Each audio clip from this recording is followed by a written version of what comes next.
Me toca exponer sobre el libro de Santiago y quiero hablar primero de quién era y algunas referencias a él en la palabra. Tenía el nombre, era más conocido por Jacobo. Sabemos que era hermano de Jesús, Mateo 13:55. Sabemos que fue líder importante en la iglesia de Jerusalén. Hechos 12:17 habla de cuando Pedro sale de la cárcel, llega a la reunión de oración y comunica, dice, que lo hagan saber a Jacobo y a los hermanos. Y desde ese momento, cuando Pedro ya salió de Jerusalén, Jacobo quedó como el dirigente sobre la iglesia madre de Jerusalén. Sabemos de Hechos 15:13 que Jacobo toma la palabra importante en el concilio. En 1 de Corintios 9:5 Pablo nos da a entender que parece que estaba casado. No sabemos si era creyente en la muerte de Jesús, pero sabemos desde 1 de Corintios 15:7 que Jesús apareció a Jacobo y después a todos los apóstoles.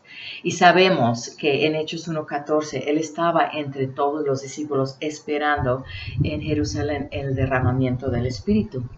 Otros datos históricos de él, su apodo era el Justo.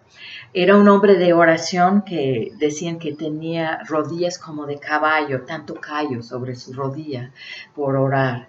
En su muerte, entre los años 62 y 66 después de Cristo, Ananías, con todo el Sanedrín, ordenaron a Jacobo proclamarse desde las galerías del templo que Jesús no era el Mesías, y en vez de eso clamó en gran voz: Jesús era el Hijo de Dios y el juez del mundo.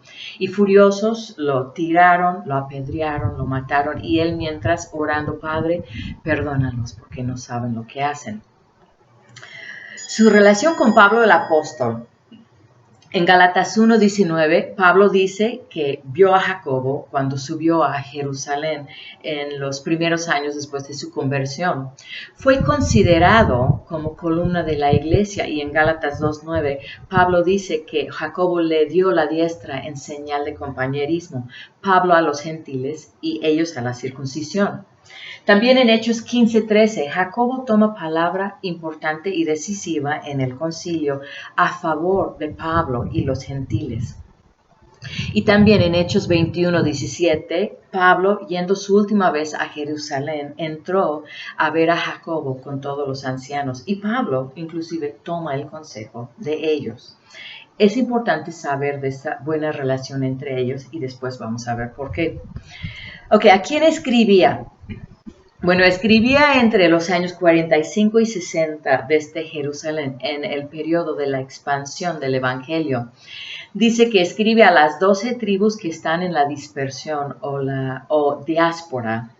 Ahora podemos pensar en la dispersión que fue a causa de la persecución de Esteban, pero si vemos más atrás, cuando fueron llevados cautivos a Babilonia, al regresar a la tierra prometida después de los 70 años, solo regresaron un número poquito, y la mayoría de los judíos realmente quedaron dispersados en los países en Asia alrededor del mar Mediterráneo. Y estos eran los judíos por nacimiento que Pablo visitaba en las sinagogas. Por ejemplo, en su primer viaje misionero en los años 46 a 48 después de Cristo.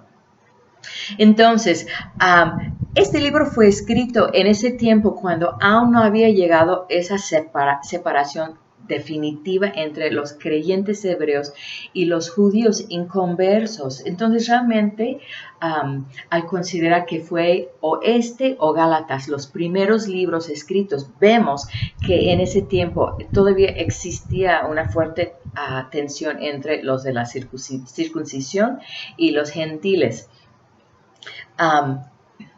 Vemos evidencia en Gálatas 2:12 de esta tensión. Pedro y Pablo con los gentiles y Pedro conviviendo muy bien y comiendo con los gentiles hasta que vinieran algunos de parte de Jacobo de la iglesia de Jerusalén. Entonces Pedro, por temor a los de la circuncisión, se apartó, y eso nos da a entender que los creyentes de parte de Jacobo eran más judíos que los gentiles. Ahora, acerca del libro, el estilo y un pequeño bosquejo. Vemos que el libro de Santiago es muy semejante al libro de Proverbios porque da mucha aplicación práctica de la sabiduría en las situaciones de la vida diaria. También es interesante, tiene un estilo muy similar a Jesús, su medio hermano, y sobre todo a las enseñanzas del Sermón del Monte, de este uso de proverbios para declarar la verdad, tomando cosas de la vida diaria.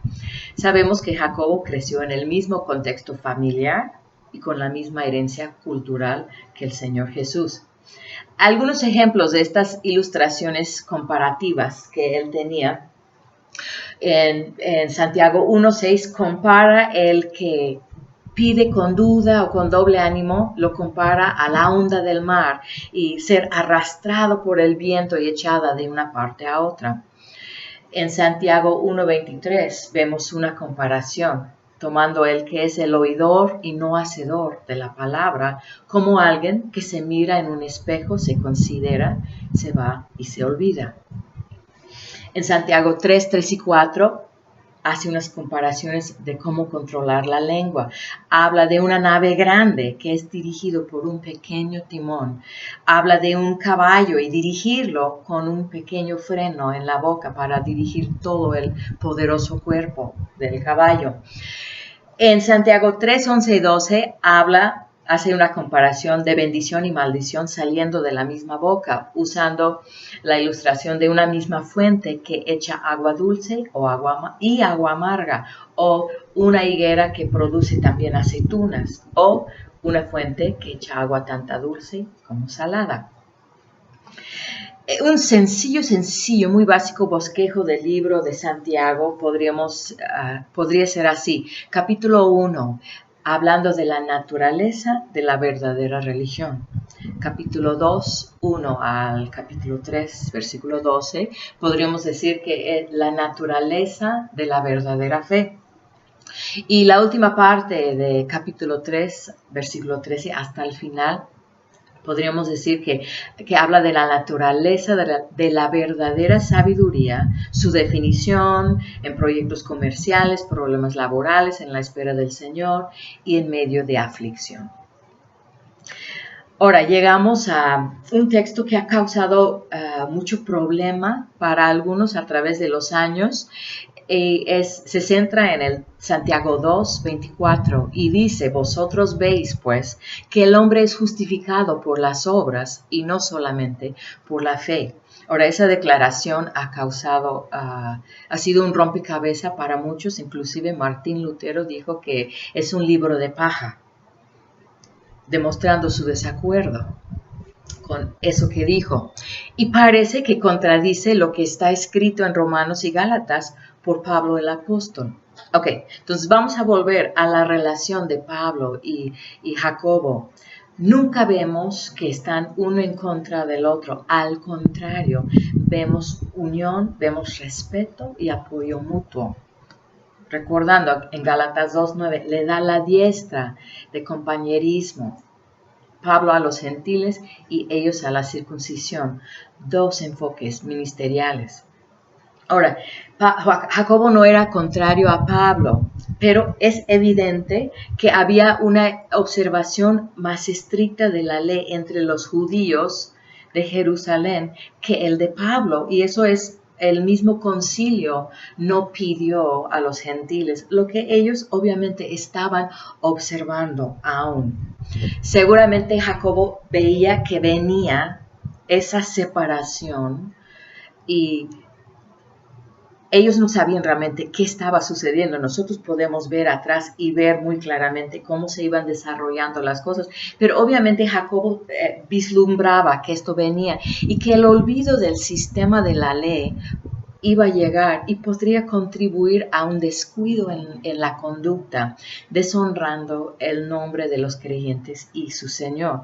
Entonces su epístola fue escrita para comentar la ética de la vida práctica de la misma manera que Pablo escribía por idénticas razones las aplicaciones prácticas que forman parte de sus epístolas. Él escribió a Tito exhortando a que los cretenses demostraran su fe en buenas obras. Ahora, Santiago no ataca la fe, sino ataca la hipocresía que pretende tener fe sin demostrarla con sus obras. Dice, muéstrame tu fe sin tus obras, y yo te mostraré mi fe por mis obras. Santiago 2:18. La fe llevará su fruto en mis hechos y mis obras.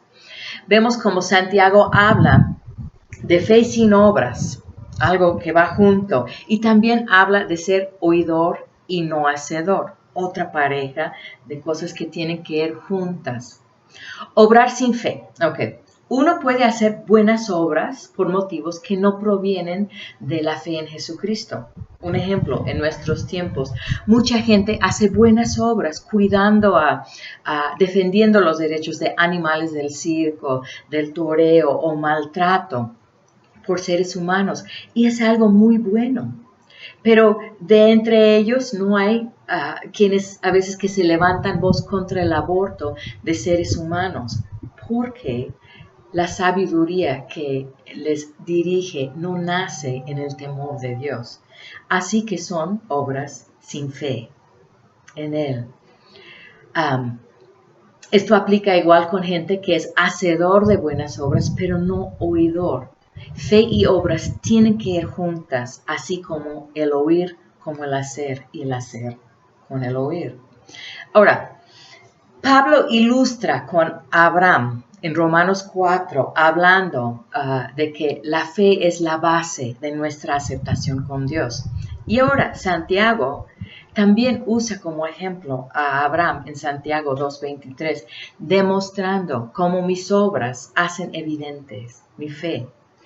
Fe y obras trabajan juntas, así como Pablo y Jacobo luchaban hacia lo mismo juntos.